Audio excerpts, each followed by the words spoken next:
Hi, my name's Daryl. Here's your Toyota news for January 24th. So what else is there to talk about other than the new RAV4s? So we have some more shots of potentially the new RAV4. And this come to us from a Chinese magazine. And supposedly this was actually from a Chinese dealer show where they showed off the new RAV4. Now, there's no saying that this is true, this is what it looks like, but this isn't a spy shot. This isn't any sort of rendering. This is supposedly what it looks like, at least the Chinese version of the new RAV4. And what's interesting about this version is it has that same honeycomb grille that I showed in the other rendering of what the RAV4 looked like from Best Car Automotive, but this one has the honeycomb, but part of it, half the honeycomb is covered. So let's take a look at that and compare them. So here's the spy shot of the RAV4 that we saw a while ago. Here is the one from Best Car magazine, and this is their rendering based on supposedly when they actually looked at the car, then they came out and they drew a rendering of it. So this is an eyewitness. And this is what they showed in China of the new RAV4 looking at. And you can see very similar, except for the honeycomb, half of it is covered up. And so it's a little bit of a different look. And you can also see that we've got some black kind of vents here. We have, I'm not sure if these are fog lights or what these are right here. And then the headlight design is a little bit different on the front. But I have to say that I actually like this front end a lot better than this one right here. I think this one looks a little softer in appearance, where this is a little more of a rugged look. I still am not a huge fan of this, but I will say that this is a big improvement over this version right here. And I think these slats are the same.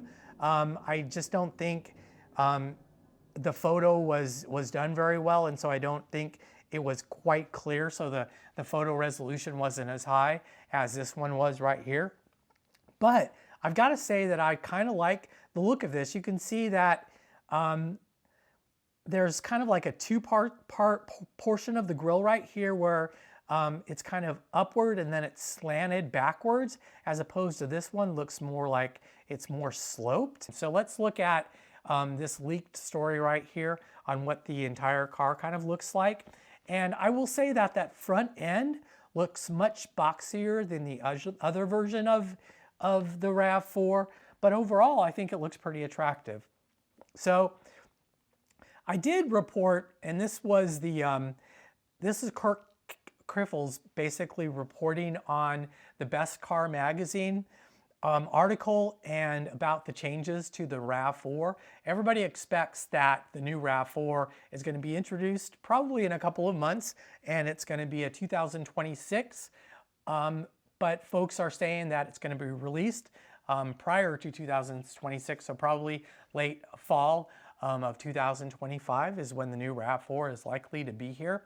But a couple of things about the new RAV4 that was kind of confirmed by Kirk in the article as well. And so a couple of the things that were confirmed, everybody is saying, and the magazine said that it's going to be basically a hybrid, a plug-in hybrid, or a battery electric vehicle. So the RAV4 will be very likely an EV as well. It's going to still carry over the 2.5 liter 4-cylinder engine. It's going to have the new hybrid system of the Camry, so it is likely we're going to get a little bit of a horsepower boost, probably somewhere in the range of 230 horsepower for the hybrid. And I'm thinking for the plug-in hybrid with the stronger electric motors, we're going to see an increase in horsepower as well. I would say the range for the plug-in hybrid is going to be over 50 miles as opposed to the 42 miles that it currently has. And I think 306 horsepower is what it currently has. I would imagine that horsepower is going to be bumped up a little bit, hopefully to around 325 or so. And we already talked about the grille and kind of what it looks like. Supposedly it's going to be a little lighter and actually a little longer. And as I mentioned, it's going to be the 5th generation hybrid system with more range and more power. So still no word yet from Toyota, but I got to admit, I like this new version of it here a little bit better than the previous version. So hopefully we're going to hear some news from Toyota relatively soon. Now, in my next news story, let's talk about the Toyota Highlander. So I had really thought that the Toyota Highlander is going to go away.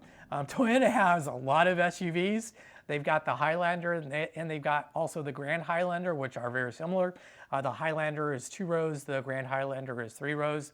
You know, with the RAV4, do they really need a Highlander? As well as more of their truck-based SUVs like the 4Runner and the Land Cruiser, the Toyota Sequoia. So do they really need, you know, another SUV to add to the mix? But it seems like they do. So there was a news article. So let's look at the Wikipedia on the Toyota Highlander. So the current version of the Highlander is its 4th generation. So it was just introduced in 2019 for the 2020 model, and pretty much most legacy auto manufacturers come out with the brand new generation every 6 years or so. So yeah, we're kind of due for a new Highlander if they do plan on bringing one in.